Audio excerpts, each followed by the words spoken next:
Greetings everyone, welcome to Extra Hours as part of the officehours.global network. You can find out more there, officehours.global/join, gets you all connected and you can find out, get some daily emails about what we're doing. But tonight we're able to kind of muse on a few things. Depending on who we have on the panel, this is a little bit different with Office Hours because on the daily show, almost whatever regulars kind of show up as the panelists is who they get, right? Whereas this one, we kind of lock in people and invite people to come and I try to get a particular collection of people together each week. So as a reminder, next week, we've got the WWDC keynote is happening during the day, and then we'll be on at night talking about those whatever those announcements are. So actually, I can already announce some of the panel. We've got Adam Tao. He's the developer of Mix Effect and Route Effect. Is that new one that he's added? So he'll be coming along, which is great. And then we'll have Marcelo from Stream Voodoo. He's coming along as well, and so we've got a couple of developers. Oliver might drop in as well to say hello. It is the middle of the night, so that'll be cool.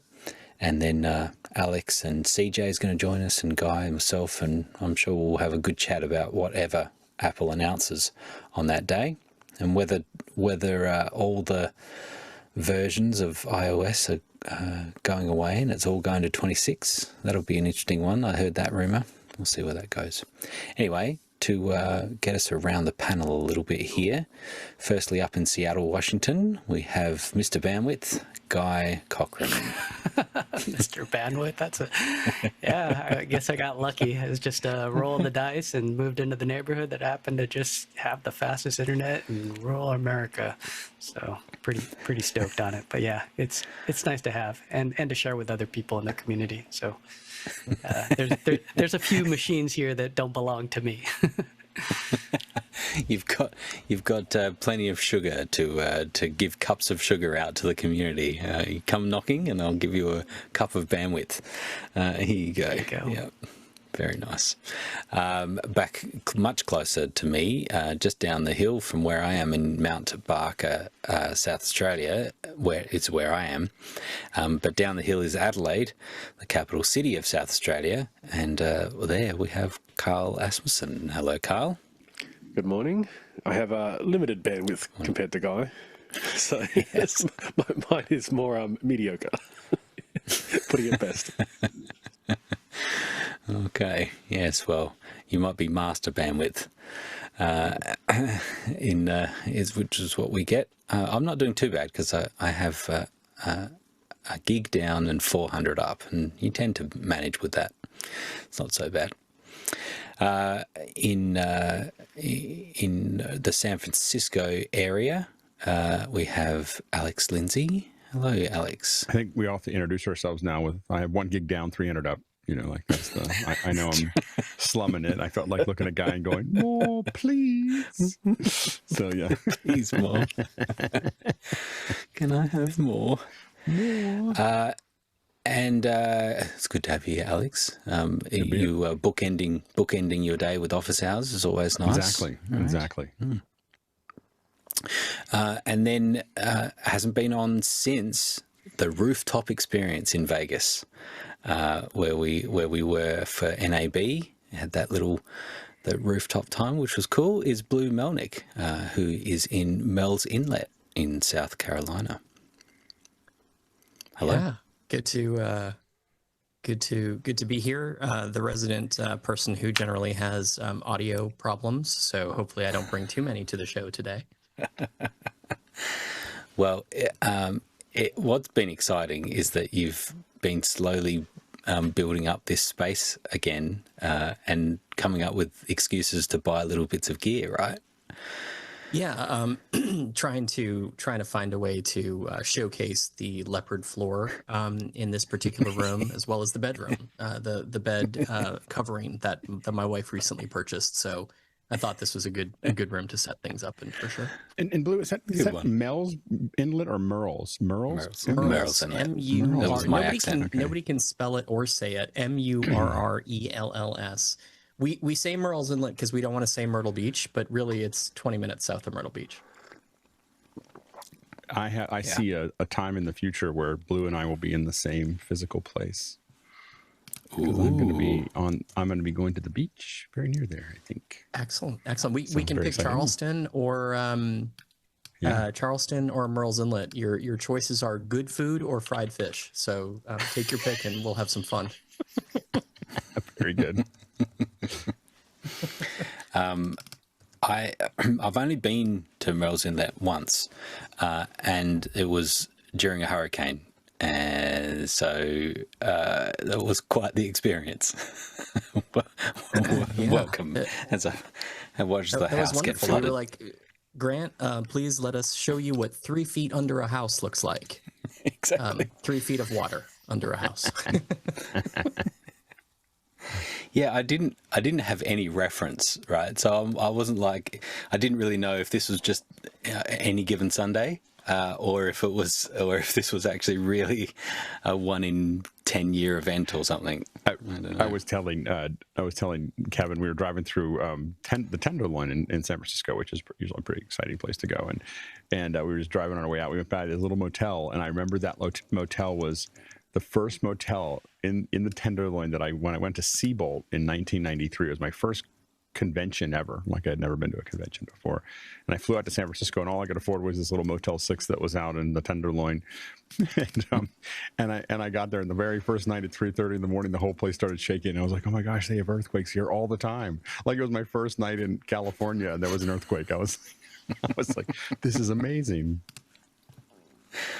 Nice. That was All essentially Grant's experience with the East Coast of the United States. Yeah. It kind of was. Yeah. All right. So, Blue, we haven't had your processed thoughts of NAB since being back. Did you have any, now that you've had some time to think about it?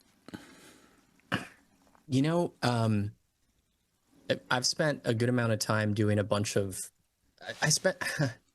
I went to NAB with the intention of trying to figure out what I was going to do with the network at our studio, which you and I talked about. I think we talked about it the day of the rooftop experience, and I've since. We did a full rewire of our 2 studios in our Charleston facility. Basically, we left all of our long runs. Any cable that was more than 100 feet remained in place. And any cable that was pretty much less than 100 feet got ripped out, and we redid our entire network infrastructure, combined our NDI and Dante networks, and VLANs be damned, essentially, and are trying to get everything communicating with each other. And everything's awesome. And the reason I share that is really just because I wouldn't have been able to do what I did had it not been for the relationship and the conversations that I had at NAB, both with friends from office hours who are much better at this stuff than I am, and also with some of the vendors that we worked with from a hardware perspective, Netgear being one of them, who spent way more time than they should have talking to an AV nerd who really doesn't fully understand anything besides an IP address and barely understands that. Talking me through all the different things that we needed, and what a trunk is and what lags are, and should I be using I want to say the Jeff Keithley and I jokingly call it the suntan lotion ports, whatever those are, which I think are the fiber connections at SFP. Anyway, maybe not funny to you guys, but to me, very. That is so funny. all of that stuff. I just didn't get the reference to start with. I was just like SPF plus 50. Yeah, exactly. Yeah. So I still can't get it right. And anyway, so we did a lot of work on our studio in large part based on that trip. So it was a lot of fun. The thing that I'm still most excited about seeing out of NAB is the firmware upgrade for the Sony FR7s. They promised June, July, which I suspect means sometime August. in Before August. IBC. Yeah, exactly. Yeah, yeah. Yeah. So that's still the thing that I'm most looking to see in terms of things that I'm actually going to get my hands on from NAB. Right. Nice. Yeah, it was it was a very good time of running into people and things as well, and the whole office hours. Particularly that first night, like you flew in and came straight to the dinner that we had as the office hours dinner. It was pretty awesome. The very kind of the understated United office Nations. hours, like that's the very like, hey, we're gonna do something. Just put your name in here. We'll let you know more. And Yeah. we don't go over the top, but it was quite a collection of people there. It was great. We had a great time. We kept on taking over bigger table. We need a bigger table. We're gonna need a bigger table. Now somebody else is coming. Let's bring a bigger table. Need more tables. More tables. Yeah. All right, let's go to the first question there, Guy. All right, we got one coming in from Roscoe Jones in Madison, Indiana, and Roscoe asks, are TikTok, X, Instagram, et al. New languages? Should they be given the same status in education as foreign languages, which are often a requirement to graduate? And what about new media in general? Carl? What do you think? So TikTok, Instagram, so they're a form of communication, but essentially the reason why they're so popular, especially with, I guess, Gen Z, Gen Alpha, is because a lot of it doesn't require what we call verbal language. So it can break language barriers because it's visual language. So yes, and I believe in the US, and I know here in Australia, they already do some AV kind of courses in high school as far as learning how to communicate visually and storytelling that way. So I think it'll be rolled into that, how to do short form storytelling, that kind of stuff, because for a long time we've had cave paintings, of course, for thousands of years. So essentially it's just an extension of that, where it doesn't require verbal language, which would be like, English, German, French, Japanese, that kind of stuff. So I think the language as far as communication via verbal language would still be maybe a requirement in schools, be it, choose your language, or the school has a couple of languages you can choose from. But this visual language, which a lot of schools do have art programs, but you're right, they don't have them compulsory right through to the end of high school, I guess. Generally, they fall off maybe freshman year in high school, where you have a compulsory art class maybe, or some type of visual art class where it's compulsory, but beyond that you may not have to do it anymore. So I don't know if it's going to be compulsory, but it definitely is a form of language communication that is very native to Gen Z and Gen Alpha, without a doubt. And it doesn't matter, and they can communicate via a song that's available on TikTok or Instagram. And that song can communicate how they're feeling, and they can do a dance, they can do whatever to it, or just do text over, and the text that can actually be up there can be auto-translated as well to the viewer's language. So if you set your language in Instagram or TikTok, then the text that shows up in theirs can automatically translate to you. So you'll see it in your native language. So, but it is pretty cool for, back in the 80s, friends used to share kind of videos by swapping VHSs with each other. So that's how it used to be done back then. And then in the 90s, well, I guess it still continued into the 90s. And then in the 2000s, it went to USB sticks, sneaking it. And then now we just have TikTok and Instagram. Nice. I'm reluctant now to go to Alex, because this is a education topic. This could get you riled up. I think that what's interesting about it is that I remember talking to a friend of mine that lived in Nairobi, and one of the things that he talked about was the fact that there are these ETs, these little buses that drive around, and they're kind of like the mini version of how everyone gets around. Everyone gets around, and they pack them very tight. Like people are just up against the window to get from one part of Nairobi to another. But the drivers are very competitive, and so they're constantly creating new languages. And because English and Swahili are the two languages, they just constantly are mixing these two languages together into something that he referred to as shank, which is like this halfway between Swahili and English. And there's constantly these new words. And then everyone starts picking them up, and you got to see a language start to occur, right? Like out of nowhere. And he said if he goes away from Nairobi for 6 months, he couldn't understand what anyone was saying. Like he'd just come back and it was like a completely different language. And I thought about, I don't know if you've seen The Nerdy Professor Shocks High School by Speaking Gen Alpha Slang. Have you seen this? I don't have a great way to pipe audio yes, I did see that. Yeah. But this is, he got up here, and you might be able to hear a little of it here. Hold on. Let's see here. Haven't got a good way to pipe in audio. You've got a Scarlet or something. Not a Scarlet. Here at Westtown High School for Languages Week.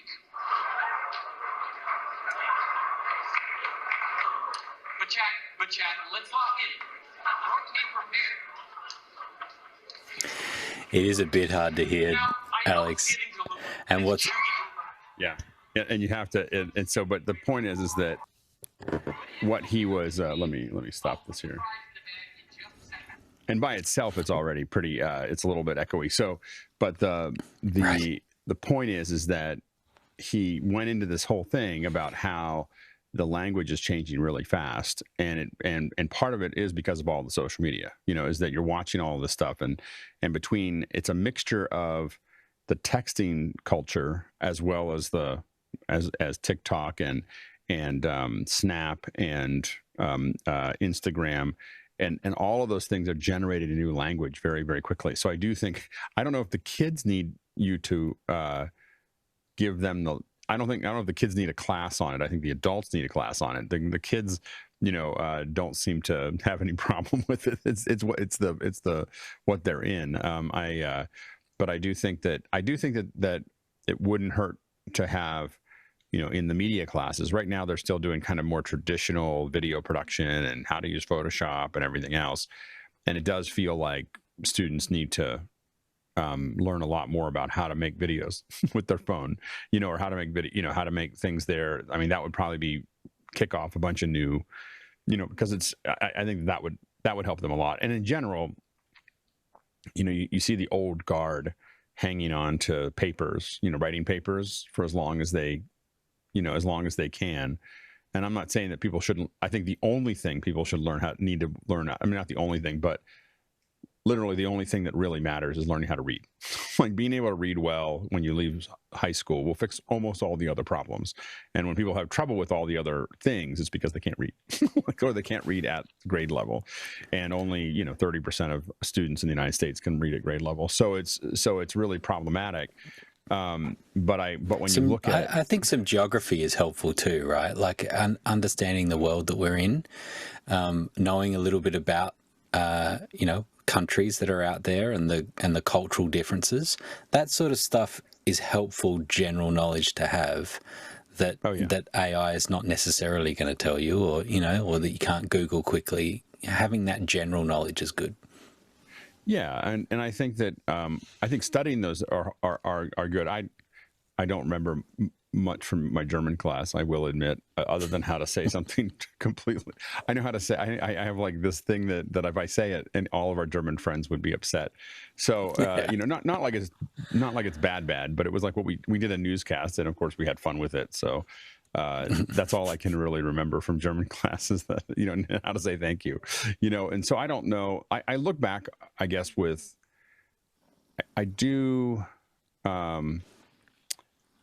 I look back at school when my kid, because my kids are in school now. We have kids in schools, and I look at what did I actually remember from school, like and because even a couple years after school, like what, but even now. And just so little of what they're learning that I actually remembered or ever used. And I feel like the reason I bring that up is, and I've brought it up 1,000 times in our shows, is that time is so valuable, and we waste so much of it in the education system of the students. Where they're spending so much time learning things that they'll never use. And I get that there's a value to learning, but you could just learn stuff that you're actually going to use and learn how to learn that, as opposed to and I don't think, my daughter learned European history, and she loves the fact that she knows a lot about European history now. And so if they're interested in it, it's worth it. But if not, I'm not sure. Yeah, I can totally see the benefit of homeschooling now. Because one of the things that I see with my kids are different schools, and they're constantly watching YouTube. I was going to say you've got a digital blowfly on your face. I did. Alex. There's a bug in this thing every once in a while, and I don't know exactly what causes it. The cursor shows up. So anyway, Grant will talk and I'll fix it. we'll make it work. Cut to Grant. Yeah, there we go. The homeschooling I can totally see, because things like how much YouTube they watch now is really amazing in schools, and I guess that's a credit to YouTube, but it's also like, man, like what, particularly when paying for private school, and they're just here's another YouTube clip for you to watch, which but I think you could just totally do at home. I think that the value, I think we have to think about what teachers' jobs are, and I think that them providing, I would prefer for them to show videos, you don't need, in the United States, okay, we'll just take some of the United States stuff. I don't know how this would relate to Australia's in the same way. Pretty similar. You don't need to teach your students about, you don't need to do a lecture on the Civil War, baseball, Vietnam, the Brooklyn Bridge, any of these things that you don't need to do, because Ken Burns did that.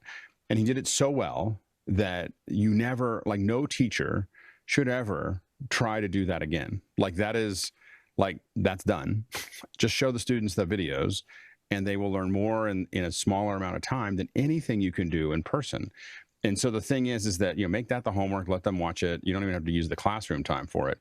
But the teachers providing, being able to identify kids that need more time and give them one-to-one, being able to, answer questions in real time. And some of that will be done with ChatGPT as well, but things that are more complicated, being able to create context, having a human being able to react to those things in a way a human being can, I think is actually much more human than having them try to reproduce the same talk every year about whatever the Revolutionary War. Ken Burns is coming out with the Revolutionary War in November.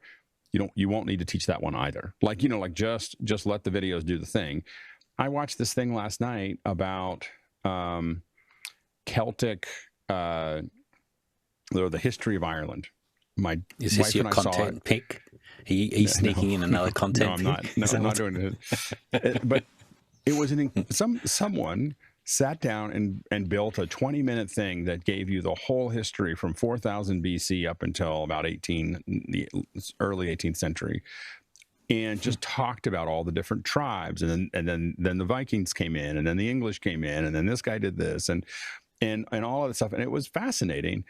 And that kind of stuff is available, and there's no, even if a teacher knew all those things, they couldn't produce it at the level that YouTube, that person, whoever that person is, produced it for YouTube. And so I think I don't look at it as, I push our schools more of like, hey, you should be, as a teacher, you should be talking less, having the kids watch more YouTube, and so that the teacher can spend time focused on the things that that distinguish them from videos and ChatGPT and everything else. I told my daughter, I was like, do you think that we should do more with ChatGPT in school? And she was like, we're all using ChatGPT. She was kind of like, and I was like, to write papers? She goes, no, just to research. Like, we're just constantly, as you're researching, you're constantly using ChatGPT. Everyone's using ChatGPT. She's like, it's not, it's just like part of the thing. What's hilarious to me is that my son's in 9th grade, and he's like, we're not supposed to use ChatGPT yet. But the funny thing is that when they Google, the first result is AI, the answer. right? Like, and right, so, right. Yeah, and so it's like, we're not supposed to be using AI, but actually every time we Google now, it is AI, and that's the response we're using, which is totally fine, and I think they should be. But to say, oh, we're not using it, we're using Google, it's like, well, Google's using AI as the first response.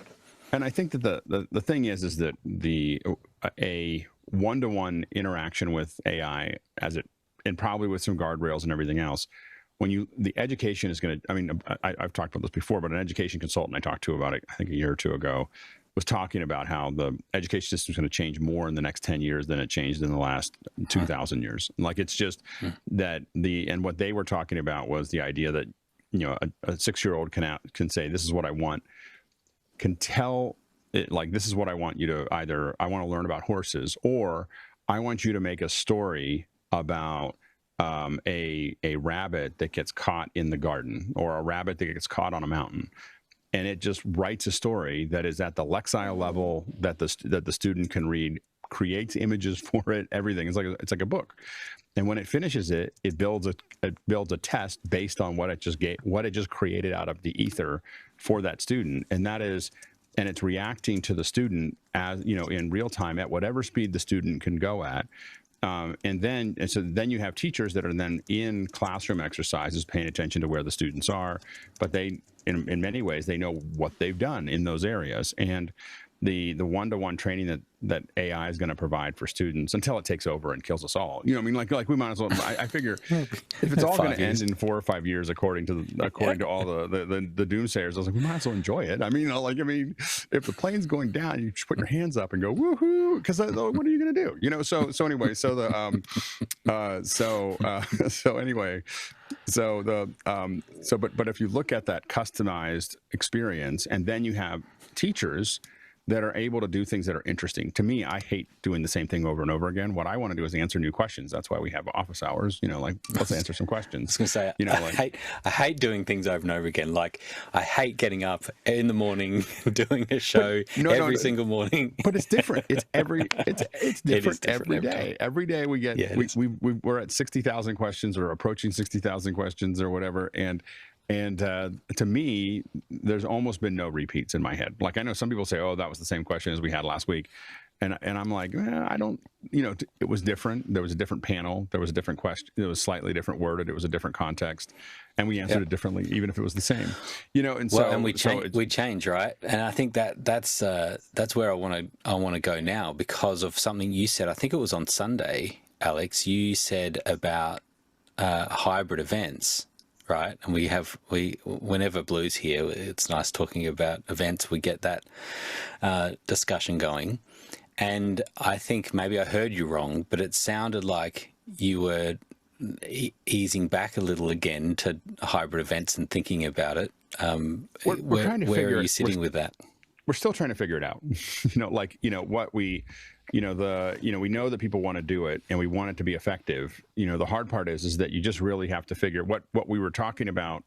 I think what I was talking about on Sunday, though, was not a hybrid event as much as a digital event from a location, from a venue. So I know and that's probably much closer to what Blue does than a true hybrid event. So kind of, and what we're, and to be on, I'm drafting off of Blue, to be totally honest. So seeing the cool thing that Blue did, I'm watching Blue doing what he did, and really thought about that. And what we're talking about, this is at a meditation center, is having, you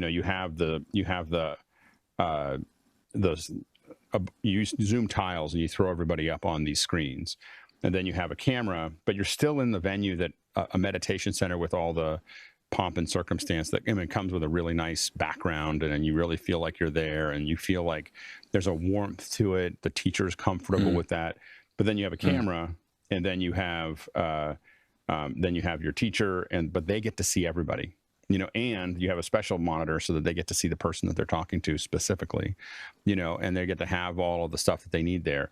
But the idea is that as a participant, you're still in the front row. Like, this is for you. And this is, again, I thought about this a lot watching Blue build the studio that he built, is that, we can do this where we make this very personal experience, but we're doing it from the venue that gives it some grounding, gives it something like it's really coming in from a real place.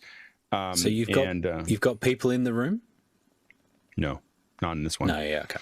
Yeah. So it's just you're using a nice room. You're using really the warmth of the room, and but you feel like like Blue's got a great LED wall. This is like $1 million of niceness behind it. Kind of like of physical things. Why not use it? And so the point is that you have if you have that physical space, use it, but then bring this stuff up to make that possible. Now we are looking at, in the same space, you do have one where you have kind of this opening and you have the person sitting here. And if we put a camera in, our plan is to put the camera right in the middle of the row. If you think about, make it a little smaller, the rows, what we're doing is we're building the rows, and I am I don't know. I mean, I used to do a lot of seminars, so I'm maniacal about rows. So the rows are curved. Anyone tells Get you the string out.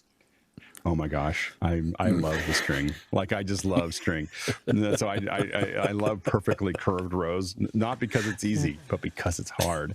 And anybody who does what I do looks at it and goes, "Whoa!" You know, like you know. And I even put a camera up high so that you can see what we did. You know. So anyway, it's a flex. I think. So anyway.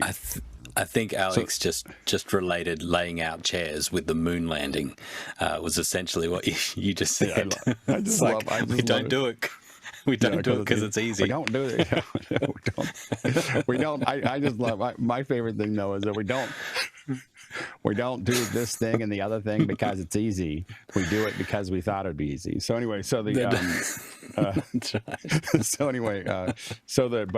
the idea is we're gonna put the camera right here, FR7, you know, right there.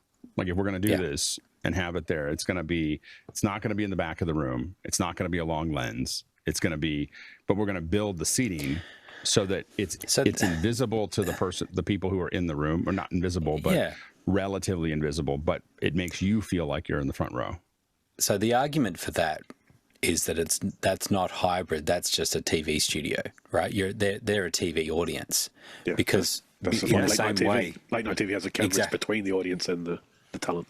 That's right. Or they have them higher, and you look over the camera, like when you see a TV show shot, you know. Yeah, and the big thing that we're constantly looking at is then how do we merge the two audiences together with Makana and other things like that, where both of them are in the same Q&A, both of them are in the same chat, both of them are in the same, you know, that they're all integrated together so that they feel like they're part of that. And then the other thing that we're looking at is how do we, and again, so like how do we make that? And I think that what I talked about also, or what I was talking about is, what I think about a lot is also just how do we bring physical events to some degree. They have things that you can't get somewhere else, you know. So like for instance, an expo has all these people there. How do we cover that in a way that brings people into that space, you know? So Blue, what's your observations now with having that kind of space where it's digital first, in that you're just looking straight down a camera teaching a bunch of people, but you happen to have 30 people sitting in a room together? What's that experience like for them and for you? Yeah, I mean, I think we still have to overcome the challenge that as humans, we are drawn to other humans, right?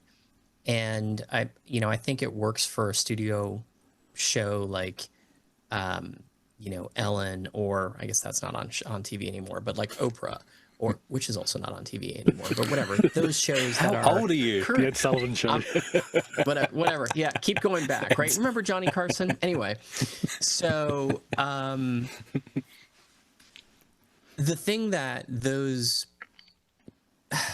productions all had is a host who knew how to ignore the audience and how to properly bring them into place, right? And I think if you can figure out how to create what Alex is doing, you know, with proper eye lines and really bringing them into the front row, because one of the advantages to a virtual event is, like you said, that everybody has a front row seat. Like that is just a massive advantage that we have as virtual event hosts or producers. And if we can find a way, if we can figure out how to merge the in-person audience experience with that hybrid or with that virtual experience, it's what all of our clients are asking for. Like the reason Alex is looking at it, the reason I'm still trying to figure it out, although I'm waiting for Alex to figure it out. He kindly said he was drafting me. I think now we're going the other way. Once...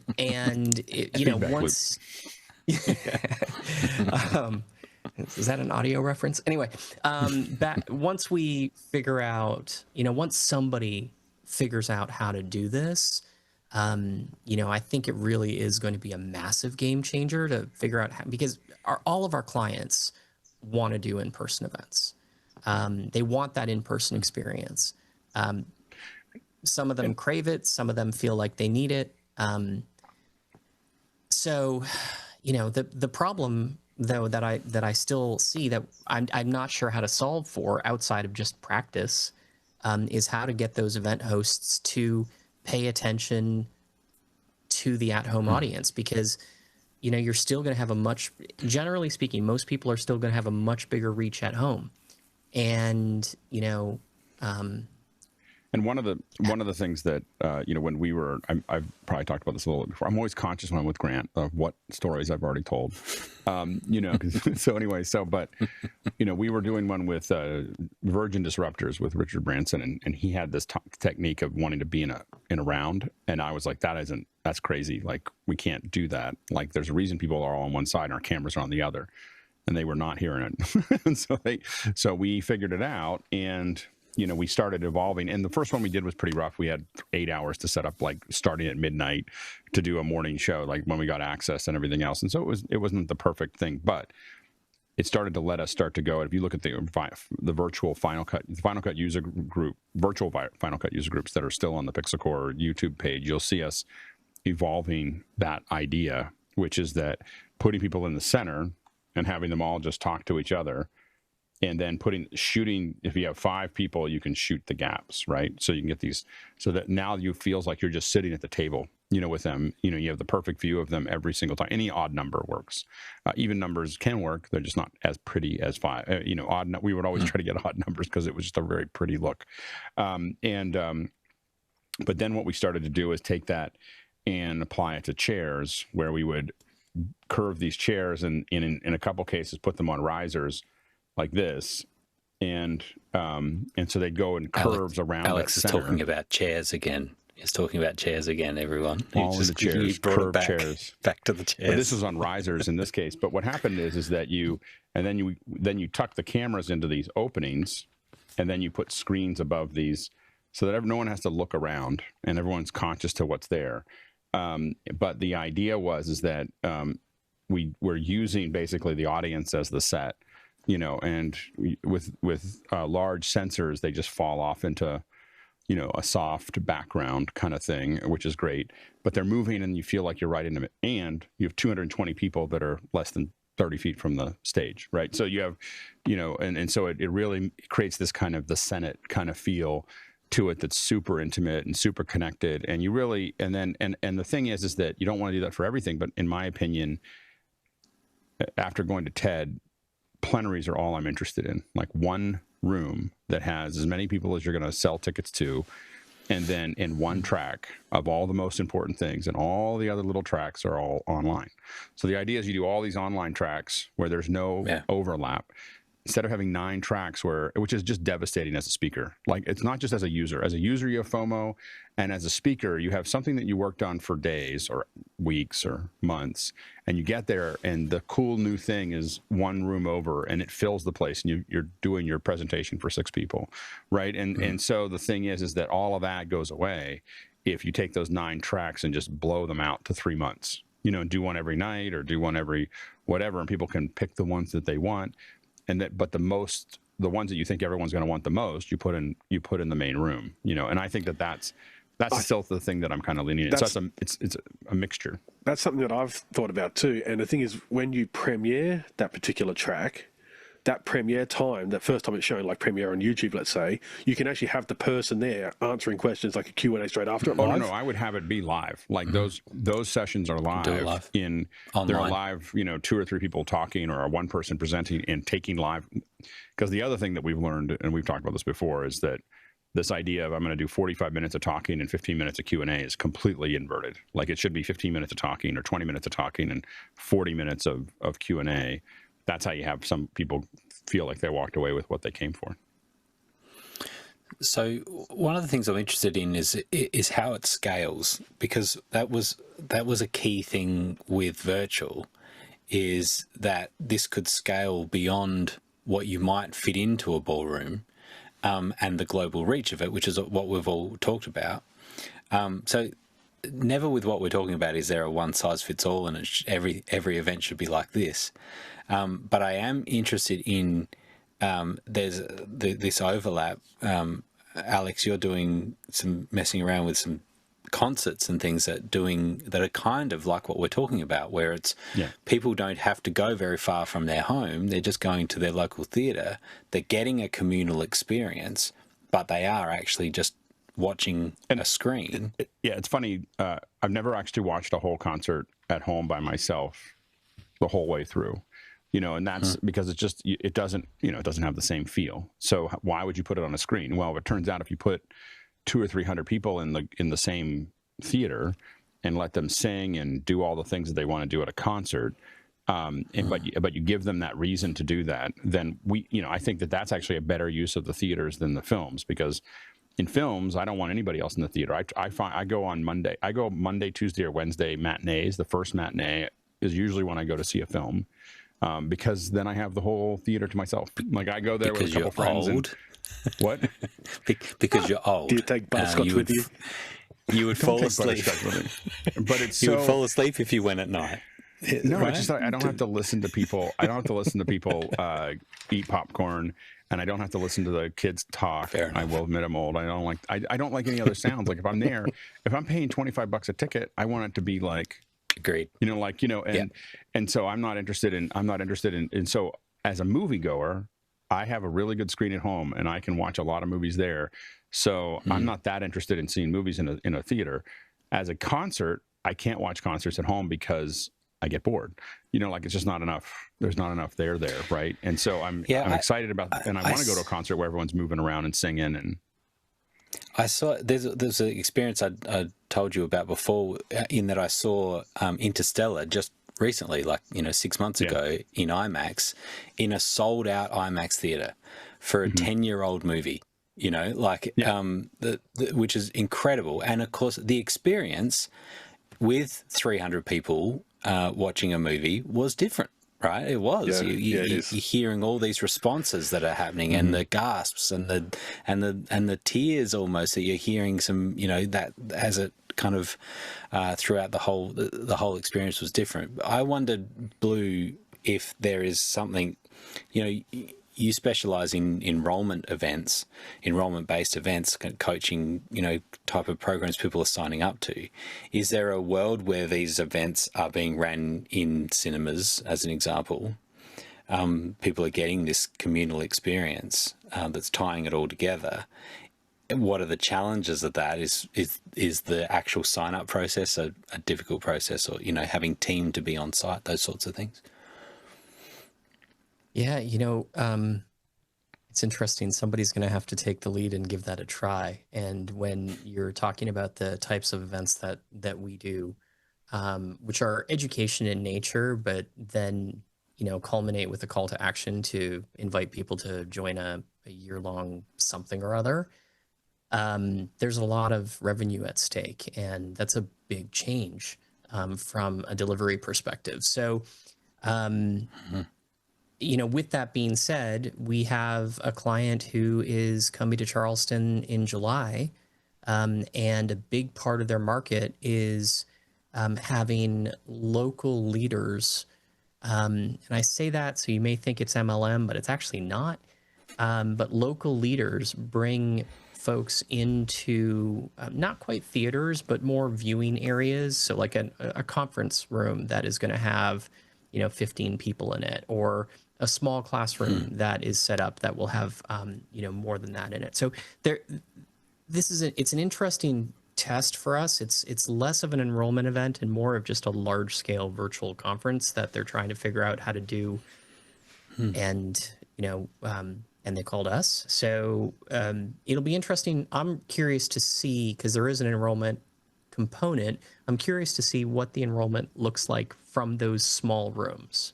Right? From those rooms that have 10 people in it, 20 people in it, 30 people in it, versus the other segment of the audience where there are people at home by themselves. So it'll be interesting to see. I do think that there's something there. There's, generally speaking, the folks that we work with also don't tend to have huge budgets for production like that. So some of the distribution into some of the things that Alex is working with sometimes needs some of the big corporate money or entertainment money to make work. So it'll be interesting to see what happens. Well, and I think that I one of love the things, seeing new stuff like this, though. the stuff that we're doing, doing right now, it's expensive. Yeah. So the but I would say that, but that's a specific thing, and if it works, you know, all the theaters are trying to figure out what's next. They're post cinema. I mean, everyone's thinking post cinema. When you talk to any of the theaters, they're all they're not thinking about what Hollywood's producing for them. They're trying to figure out what other things can we put on a screen. You know, and Barco is going down that path. Barco has Barco Live, which is you stream straight to the projectors, you know, the kind of thing. So that process is kind of on its way. But when I talk to organizations, especially ones that are already selling pretty well, what is the cost of going from the space that you're in to a larger space versus doing some of it online? And, you know, and whatever it is, you're going to make an incremental increase in what you're doing as opposed to a potentially exponential increase to what you're doing if you can figure out how to create a great experience. It doesn't mean that you don't have a physical experience, but for the people who choose that they can't afford to pay whatever that is, I'm a big fan of charge more, have a smaller number of people, and then make it available.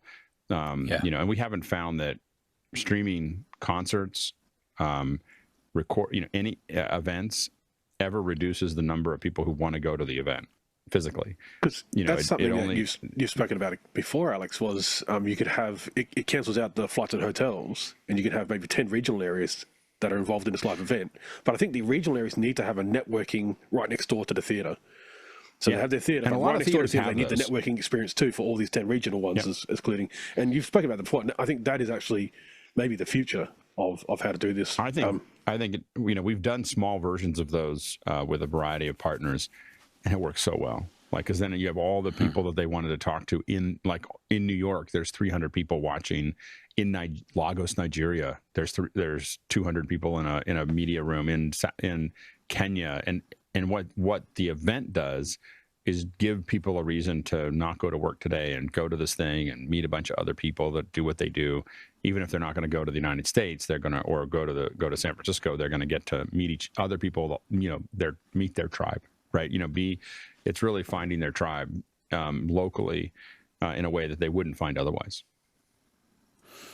Yeah, Vic Hernandez said a bit earlier, was talking just about with virtual events. I lost that now. There it is.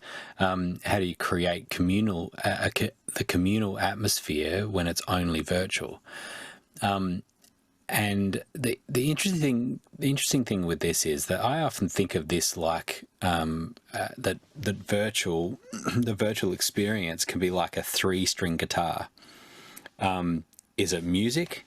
Absolutely, it's music. It can be beautiful. You can experience a wonderful experience.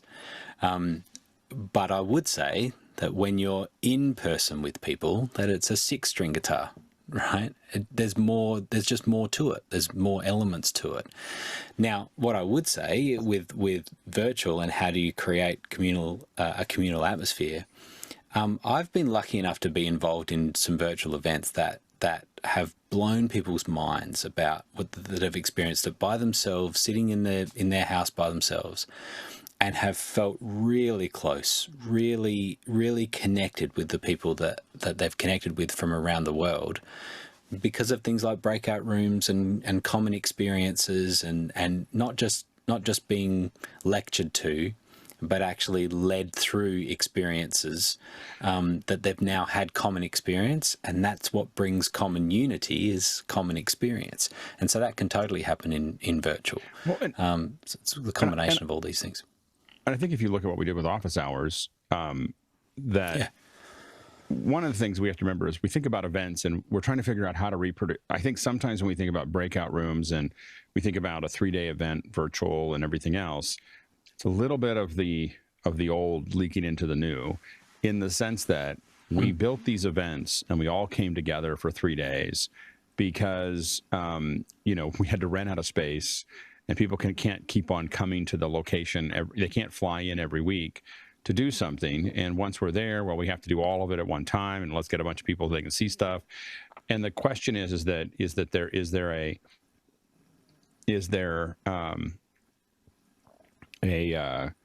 a place where how you build community is not how do you do it in that event, but how do you do events every week that are related to the subject matter? We do it every day, but how do you do it every week that builds that relationship with and then you have Discord. Like I was talking to somebody about Discord and they were like, well, we have a lot of folks that are older. I was like, the average age of office hours is not 20, right? And a lot of people are using, we have a lot of people using Discord. I don't think Discord's perfect. I think there's a lot of quirkiness to it. But I do think that there's nothing else like it for like, hey, let's build a community. If you look at all the music artists today, right now, they're all building Discord communities, and they're all, like that's become kind of the thing. They want to find a following on Instagram and YouTube, and Instagram specifically, but where they take you from Instagram is typically Discord, right? And so the thing is that building that Discord community and then having things that are regular and then having those discussions around it, I think, may over time build something that when you can get together in person, you feel much more connected. Like that's what happens with me all the time. If anytime I see anybody in office hours, we get together for a dinner, and you've skipped over when we get together, when an office hours member sees another office hours member, we skip over so many things because we know each other. We've talked to each other so many times, and we know what those opinions are and what we can talk about and what we're interested in. And that whole like early talking about the weather or whatever isn't there. Like it's just really jumping right into the middle of the conversation. So I think that there is a mixture. I think trying to make it the same as connecting with people in person may not be the answer. Maybe we have the advantage that virtual has is to be able to do it over a long period, talk about a subject over a long period of time. Yep. So we've got, well, go Blue. No, go ahead. If you want to move on to the next, I'm good. No, I don't. I want to hear what you have to say. No. So I agree with everything Alex just said. And I'll also say that the outcome of the event, like what the host is trying to achieve with actually hosting the event, plays into it as well, right? So Grant mentioned that we do primarily enrollment events, which, I frame as education events. We teach you how to do a thing, and then you have two options at the end of it. You can go off and do the thing in your business or in your life by yourself, or you can join this group of people who are ideally and usually led by the host of the event for an extended period of time. I think pretty much everybody on this call knows, one of our clients is Tony Robbins. You come to a Tony Robbins event for 3 days or 4 days, or what seems like 7, and they then enroll you into a program that's 18 months. So what the benefit, though, of keeping... In a situation like that, I don't think you can extend the learning over an extended period of time, because what winds up, in order to get people to say yes to the opportunity that is presented to them, they need to be in a certain space. They need to be in a certain headspace. They need to feel something. And honestly, some of it is just feeling connected to the community. And I think that part of what we do over the course of 3 days in enrollment-based events are very specific things that happen each day. And if you take those things and say, okay, we're going to do this 1 day here or 1 hour here, and then we're going to do the next hour a week from now or even tomorrow, and then the next hour another week from now, you start to spread out the experience that your attendees are having. So then when it comes time to make the invitation to join you for that 18-month-long program, if we took Tony's 4-day UPW event and did it over 30 days, I mean, listen, we've not done it, but I feel really confident in saying that the results of people saying yes to the 18-month-long transformation experience that they are offered from that event would be significantly lower. Now, maybe what happens once they're in that 18-month transformation process is actually very much what Alex is describing, right? Now they get together every week. They have different ways of communicating, whether it's a Facebook group or a Discord community, depending on our clients. They all do it in different ways. But now they're creating a community that is very tightly knit and having a very similar experience Like that community experience is driven over an extended period of time. So we're actually doing what Alex is talking about. We're just doing it after the 3-day event, right? And giving people that experience, in the 12 months following. And I can tell you from, we run one of those groups ourselves. We have about 150 or so folks in a group program that my wife and I run, and we meet with them, once or twice a week. And once a year, we invite them to Charleston for a digital first event. Usually it takes place during our actual, 3-day event that's virtual, but we have these 30 to 40 people, because not everybody comes, 30 to 40 people who are in our, viewing theater in Charleston, and we get to engage with them and interact with them. And when I see them in person, these are people that I feel like I've known my entire life, right? They're the connections and the relationships that I have with them, having just in reality spent an hour a week with them on Zoom. It feels so much deeper than that. It really is. There's a tremendous opportunity for community and relationship building only with virtual. And I get to experience it regularly with that particular group, and our clients see it all over the place. So anyway, I'm agreeing with everything Alex just said. Yeah, and I agree, and I think that there's a real value to being in person for periods of time. Like there is when you're with a bunch of other people. Like I'm building all these virtual concerts, but I went to see. The last concert I went to see was Flip Turn with my daughter, and there's 3,000 people, that are all bouncing, and there's a feeling that you get. Or if you look at, I think the biggest thing that I've seen recently for a concert was Virginia Tech uses Enter the Sandman. For the last 25 years, they've used it as their run. When the football team runs in, it's their big cheering song, and Metallica finally played. Oh my God. It's so epic, and the thing is that Metallica played, and not only did they play, but they did the whole pattern that they do before the game. First, they didn't play it until the very end, and then they said, "Okay, we're done." and then they came back and said, "I guess we're missing one more song." And then they did the whole call that they do before the thing, and then they played it, and they caused an earthquake. I mean, they literally measured as an earthquake because people were jumping up and down, because they do this thing where they jump up and down for the game. And so it was just like this insane. But the thing is that is something that you're going to feel because you did it with a bunch of other people in the same place, in the same way that, Green Day is kind of known for playing Bohemian Rhapsody before their show, and people can sing to it. And Green Day fans are pretty good at it now, and you watch them sing to it, and they, and the thing is I think that has as much of an impact on how they felt by going to the concert as much as the rest of the concert. There is something about a bunch of human beings doing all the same thing at the same time that is super powerful, and so I think so I do think that there's a reason to come together, and I think that we have highlights of that, but I think that how do we keep the glue going all year, and which is what you're doing, what Tony's doing. I think that there are ways of making sure that there's, and with a global audience, you can't do that every week. You can't do that every, whatever it is, because people can't keep flying in. But when you have but you're now able to glue together. I mean, there's almost, most of the major countries in the world, because of office hours, I have someone to see. Like, I'm going to South Carolina, and I'm going to go see Blue. If he's around next month, I'll, there'll be pictures of me in the studio or whatever, because I'm not going to be that far away. And so, but that's the kind of thing, I was trying to figure out how to go see Bo and how to go, because we know all these people that are,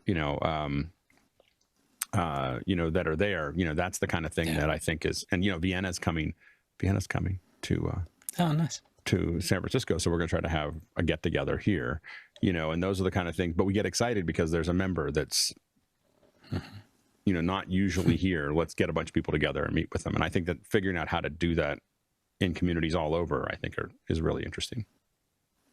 And you reference that Virginia Tech concert, right? And I can only imagine what it was like to actually be there. Like, what an incredible experience. And you play it loud enough with enough bass in my small little media room, and I still get goosebumps. It's pretty amazing to watch. So anyway, I mean, it doesn't have the same experience on an iPhone, but No, absolutely. That's cool. Very nice. That's exactly what I was hoping for this panel today. Now, what I realised though is that there are a few people that have put some questions in, and I would. Well, I can see what the panelists think, but I'm stuck between two thoughts. One is that I think that some of these questions are probably better served being answered in the morning show. But then I'm also, the other side of me thinks that people intentionally posted them today, knowing who the panel were, that perhaps they wanted some response from that. What do you think, Alan? I have to admit that, like, I think the challenge that I have is that I don't know. I don't have great answers for any of those right now. That's what I was thinking. Yeah, like that's what I wanted. So they're great questions. The first one from Douglas probably makes more sense in Wednesdays, like where we're going to have some experts that can talk about that. I have to think about the one that John said, probably Wednesday as well, but I think about that one. And then Tlalok's one is, I just have to think about what that means. So I think we would kind of... That's a vertical. Yeah, but so that's why I was coming back to Tlalok has actually thought about posting it here. So that's all I was thinking about. But so happy to talk about them. I mean, I'm happy to answer them, and if they don't like they will be short answers because I don't know very much yet, or we don't know very much about it yet. I think, Guy, let's do this next question because I think Carl will have a good response, and Carl's not on the Wednesday show, so let's do that. Alrighty. We got one in from Douglas Carmichael, and Douglas asks, what preamp / direct box would you use for tracking synths into a DAW? Carl. So pretty much any audio interface that has a high resolution, so 192, 24-bit at least for synths, because you want to manipulate them later on in the box. But the one just was released. So Solid State Logic released the Alpha 8. It has 8 line level inputs, so there's no mic input, so it's designed for synths. And it is really designed for synths. They really thought about this, because with this particular box, what we see down here is one of the things that the actual outputs can be DC coupled, which means you can send CV. So if you understand synths, you know what CV is. You can send CV signals directly from your DAW, like Logic can send CV, and pretty much any DAW can send CV. It will send it via your audio interface into your synth. So as you can see, it's 18 in, 18 out. So it's 16 channels that it can do total. As far as, because you can hook it up to another audio interface, but it has 8 inputs, just be aware that's 8 inputs only. But yeah, the DC coupled outputs means you can actually send CV out. So this is for anyone with pretty much any synth that can accept CV, or any synth that can, or you can just have a box that converts CV to MIDI, of course. But this particular audio interface is specifically designed to handle synths, and it was designed specifically for synths. Designed exactly what you asked for, Douglas. A high quality one. It's, so you got to have, this is SSL. And this was just released at NAMM this year, or announced at NAMM. I believe it's now on sale. But this is it. So if you're into synths, $900. That's it. It'll cover everything you pretty much need for synths, and you can control synths from your audio interface from your DAW. So you can do automation in your DAW that you may do for a plugin. You can now do that to an analog synth, and it's repeatable. So this is really important because now you can actually do recall on an analog synth or on a modular synth, which seems crazy. So you can actually do recall because now the DAW can control the analog synth exactly the same every time. So it's pretty cool. Nice work, Carl. Complete answer with slides and everything, and we nearly missed it. All right. Let's just go through them. I think it'll be quick. Guy, next question. John Wallace, Rochester Hills, asks, has anyone tried the new AI tools from Waves? There's the silence. I'm intrigued by it. I had an answer. Oh, sorry, you did too. Okay, yeah, go ahead. I had an answer. No. I haven't tried them yet.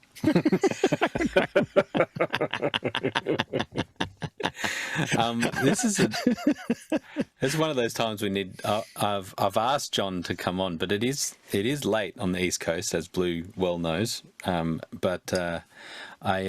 we have to have John to come on and tell us about it, and then we can respond. I am intrigued by it. So we'll see. Next question.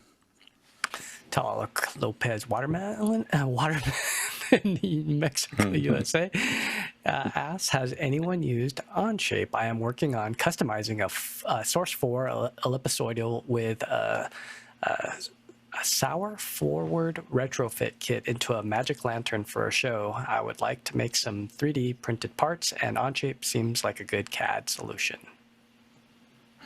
Alex? Yeah, it could be. I think that this is what it looks like here. This is a browser based or cloud native CAD and PDM, and so this is what you could use there. And I just don't know what the pricing is here. Let's see what the pricing looks like. The problem really is the free plan it goes up very quickly. It goes from $0 to $1,500 a month. It's like, oh, you really want to do something. But it does look like most of the tools all the CAD tools are here. So really what you're getting up here is stuff that you would need in the standard and professional plan. So for free, it does look like it has a pretty good setup there.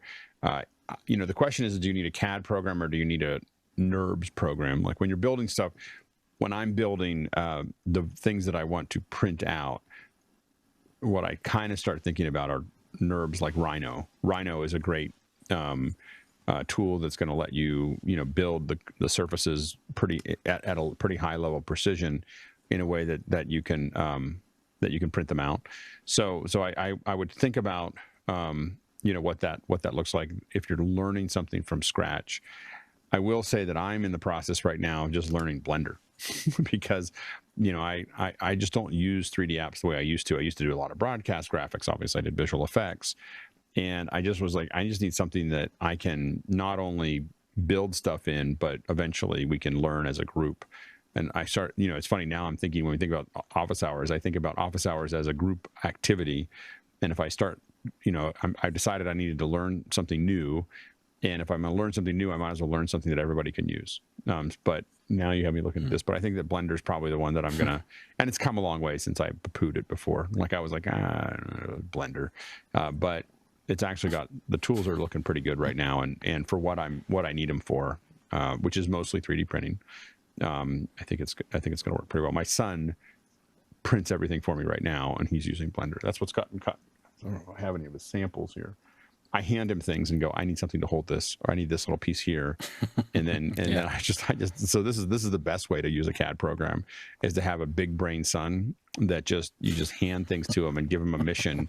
And then he goes away and he comes back with a print, and it's like the next day or later that afternoon, here's the thing you needed.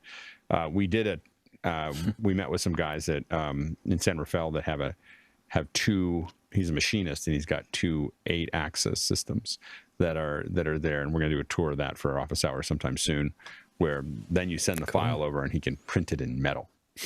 And I don't mean print metal, I mean like cut it out of metal. He's got some incredible pieces that we'll show. You're going to do an office hours logo? That'd be pretty sweet. Oh man, we should. Oh. Yeah. Okay, yeah. Stay tuned. And also like a YouTube 1 million subscribers thing as well. Can we do one of those? And then I can just have that. I'm going to say 1 billion. Yeah, 1 billion subscribers. You are number one on YouTube. Exactly. I'm a legend in my own mind. All right, well done. We got through the questions. It's one of the things I love about each of you on the panel is that there's the theoretical that we can talk about, as well as we can dive deep into the technical, which says a lot about most of Office Hours panelists. It's often thinking about why are we doing things, not just for the sake of playing with the toys. So. All right, now we get to content recommendations. Carl, what have you got? What documentary series have So you got? it's documentary based, but it's bite sized. So it's between 5 to 10 minutes per documentary. So while you're waiting in line at Starbucks, so it's the OER project. So essentially, this is a teaching tool. It used to be called the Big History Project, probably about 10 years ago, but they've expanded now. So the OER project, what you're seeing here is the playlist from their YouTube channel, and it has a lot of the stuff that's been created for them. But if you go to their website, you can actually sign in and do courses, and they're essentially designed at like high school, junior college kind of level. But because of that, these are kind of what Alex has talked about. Here's a digital snippet that we're going to talk about. Watch this before the class, and this is watch this before the class material, and this is how they get it out. Now, if you go to the course and you pay for the course, you get a lot more material.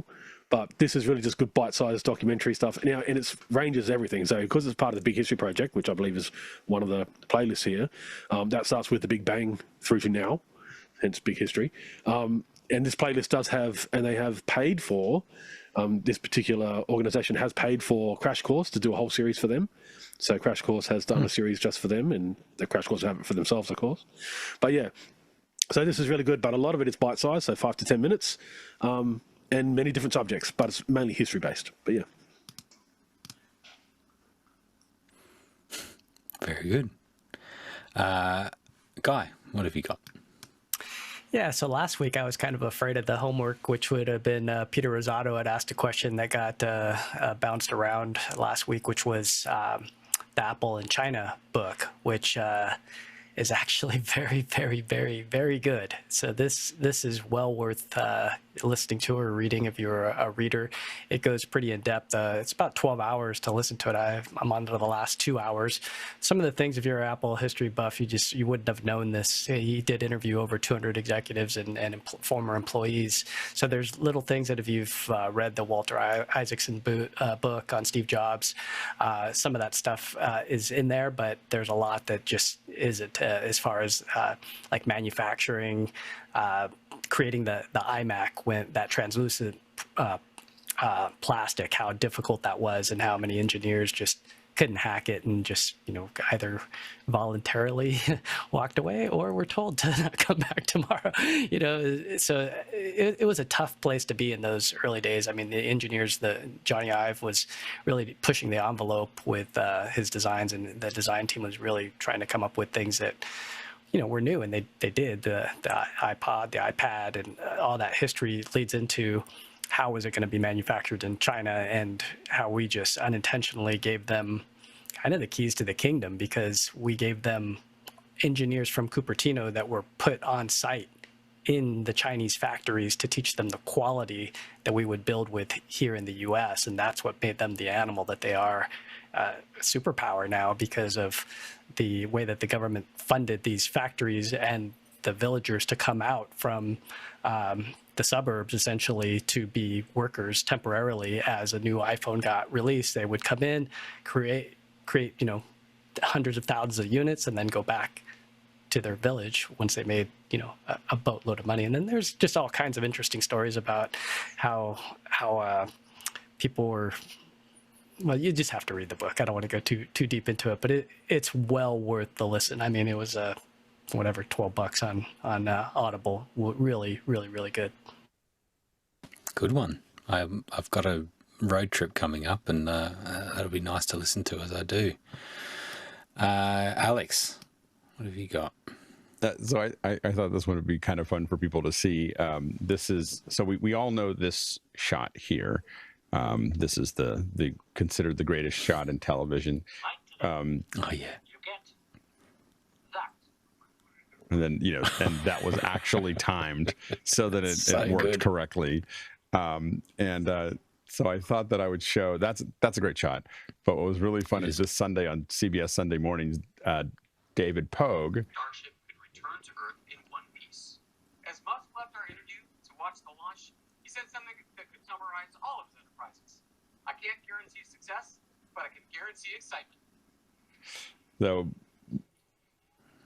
Wow. and that was a live shot. So it was an ode to the greatest shot on TV. So I just thought wasn't quite as good Not as quite as good, but it I was. don't Plus, they think have a it's live the feed to same tell them what's budget. going to happen. The same budget and same time and everything else, but it was an interesting conversation with Elon Musk as well. But the when I saw it at the end, I have been watching I've been watching CBS Sunday Morning since I was like 15 years old. So, What? Yep.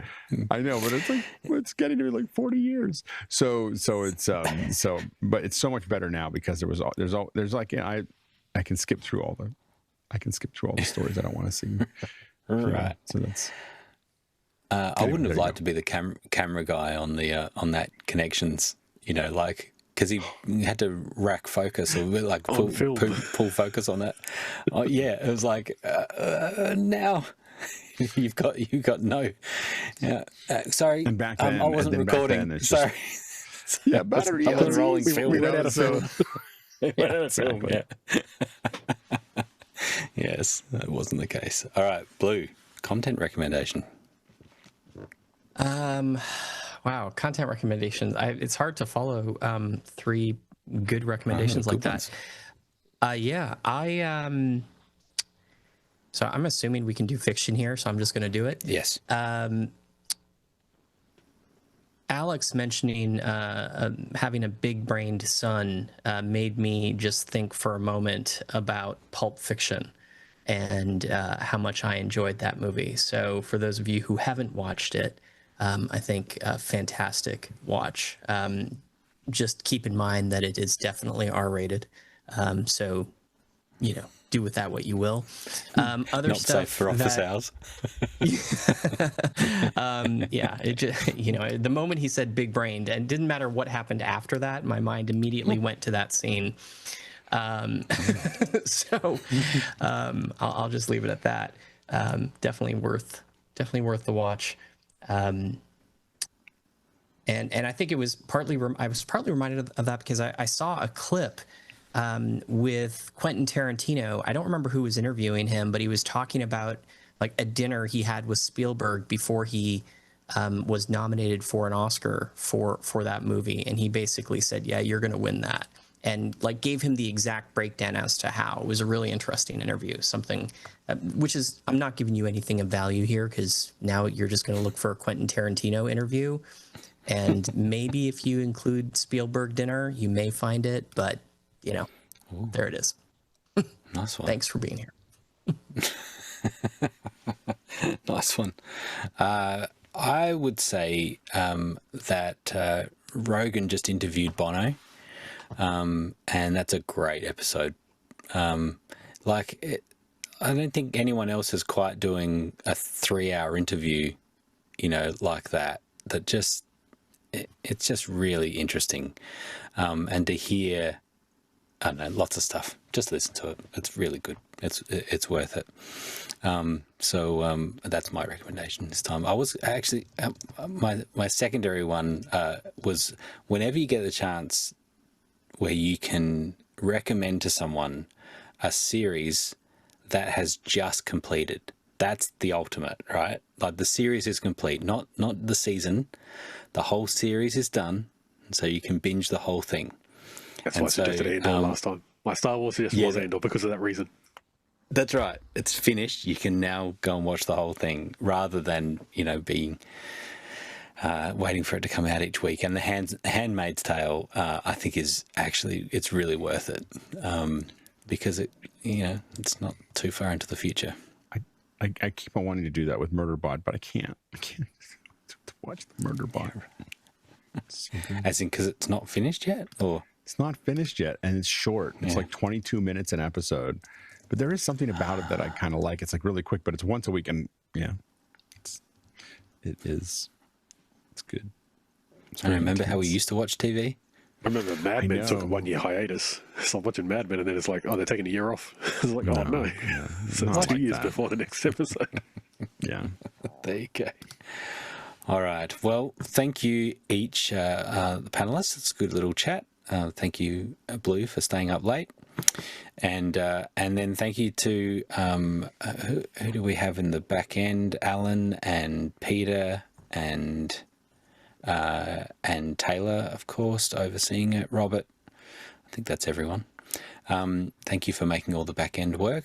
As I said at the start, next week's an exciting show. We'll go for a couple of hours chatting about WWDC announcements, and we've got a few developers with us that actually know what the implications are of some of those announcements, and also we get a preview of Alex's thoughts for MacBrack Weekly as well. It'll be we'll get to hear what he thinks. It's going to be a you have deep to hold week. some back. Yeah, That's exactly. right. It's going to be a very, like, the first couple of days of next week will be intense. Yeah, it'll be interesting. All right. Thank you, everyone. We'll see you next week. Bye-bye.